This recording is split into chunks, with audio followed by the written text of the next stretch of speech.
I just want to go on the record and say that, like, to me, you have one of the best like reggae production channels out there. Like the resources that you provide to people are like super, super valuable. And I want Thanks, to kind man. of hear the origin story behind like how you started your channel, like what your mission was and is, and what Yeah, people can expect if they were to go on your channel and like, yeah. for sure. Well, thank you, man, for the kind words. I really appreciate that.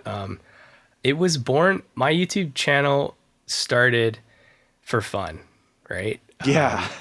It started out of fun, and then it kind of transferred into something else out of necessity. So basically, I'd always well, I was in the band, right? And hmm the drummer had to quit, and we tried to reform a new band and this and that, and it didn't quite work out. And trying to get a bunch of people together, to Yeah, practice and yeah. rehearse is difficult.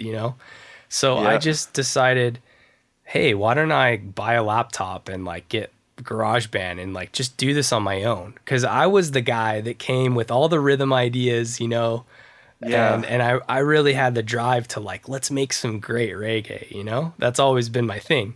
So Yeah. I got a laptop and I got GarageBand, and I tried, I made a song, and then I got Logic because the sounds in GarageBand are kind of trash. Yeah, yeah. And so I'm like, yes, there's like good sounds here in Logic, and like really they're okay. Yeah. but but for me they were awesome, right? Yeah, yeah. And so I started to get like pretty good at making reggae, in Logic. Yeah. And but the problem was there was no content on YouTube about making reggae. Zero, man. None. Yeah. And so I would have to go, who did I watch? The Recording Revolution, Graham Cochran, who's the other? Anyways, so a bunch of YouTubers, right? But it was like about rock music I and maybe see. metal and some hip hop, some funk. Like that was the stuff that was out there. And that was like in 2003, 2004. Wow. And so I just got this like hodgepodge of mixed tips and like how to do EQ and how to do compression. And I just figured it out,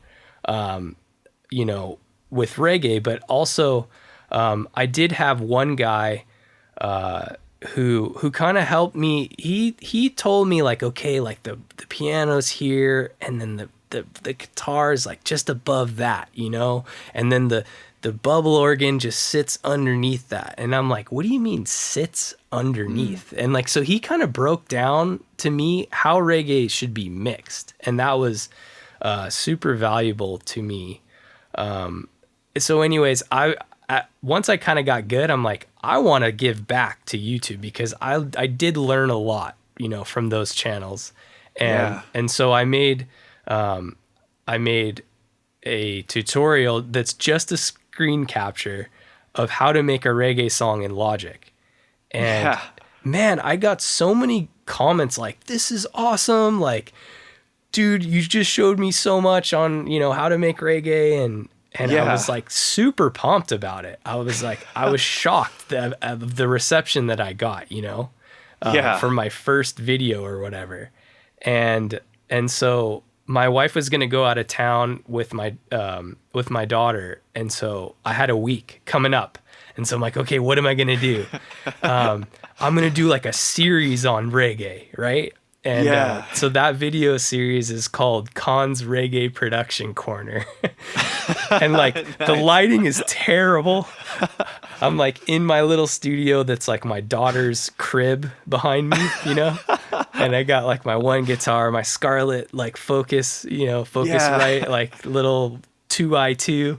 And Yeah, that's what I'm recording on right now. yeah, no, dude, it works, man. I'm not knocking on it. I just, Yeah. it's what I had, and I was making reggae with it, and Yep. people were like liking it, and like they wanted to do the same. So I made this cool, I think it's a 3 or 4 part series on like how to make reggae, and I had my buddy Kapena Mokiao, who's like Yeah. one of the most wicked R&B schmood Hawaiians. And he did the vocal for me, and it's called music on my mind. It was just a rhythm Nice. I made real quick, and he did the vocals and sent it right back. So, but it starts with like what makes reggae different from other genres, you know? And I made this thing basically saying like it's like opposite of rock music, and it kind of is, but like really it's half time. You know what I mean? So, but then I talked about the pulse and the heartbeat and these kind of things that we spoke on earlier. So yeah, it was really great. And again, it got really good reception. And so, I just kept kind of making more tutorials, and I'm like, okay, I'll do one on piano. I'll do one on guitar. I'll do one on bass. 'Cause I'm really a bass player more than anything else. So I just kind of kept making this content, and then like I was close to being monetized. And so I did a push. I'm like, okay, I'm going to get monetized because that'll be so cool, you know? And it's like, trust me, I don't make a lot of money on YouTube, but I think I make $1.50 a day. Woo! Nice. But yeah, I did some kind of videos that like I watched, like the 5 things I would have, 5 like tips and like 10 things to do. And like, I made those kind of like clickbaity type stuff, 'cause I was trying to like get some more people to the channel and whatever.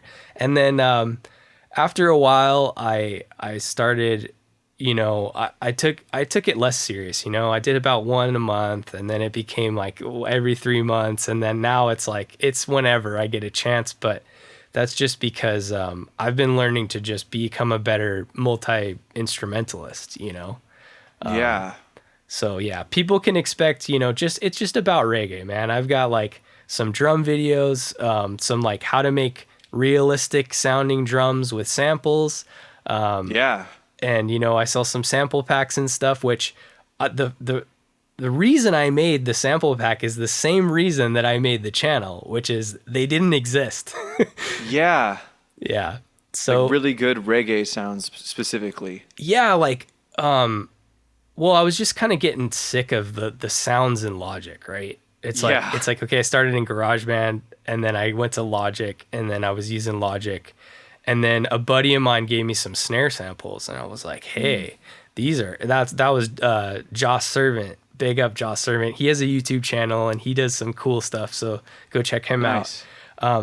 But yeah, and I wanted a full kit. Like I wanted my own samples, so there was half price rental month or whatever day at my local music store. So I rented a drum kit. It was Really? It was a Yamaha Stage Custom, Birch, like pretty, not the greatest kit, but because it was expensive to rent, and I had to rent a kick mic too. Yeah. So yeah, I remember the acoustics were a little better in my master bedroom, so I brought the kick, and like I think I daisy chained the 2 XLRs I had like from my Focusrite into the other room and recorded the kick, and like, man, so that's my legacy sample pack, and it turned out good. And I rented a couple different snares, and I ended up buying a snare, and you know what I mean? I slowly put together a kit. But just out of necessity, it didn't exist, and I wanted better sounds. So I'm like, I haven't done this, but I'm going to figure it out. I'm going to record it. I EQ'd it all, put together like a pack, and I just was using it myself. And then I thought, well, hey, like, these are good sounds. They don't really, not many of them exist. At that point, there was a few that came out, but I'm like, I should sell it. And so I like very low key, said it on the channel, hey, if you want to get these samples, like email me. So I would get email inquiries here and there, and I used to sell it for $50, and now I sell it for $35. That same pack, and I call it the legacy one. Nice. Yeah.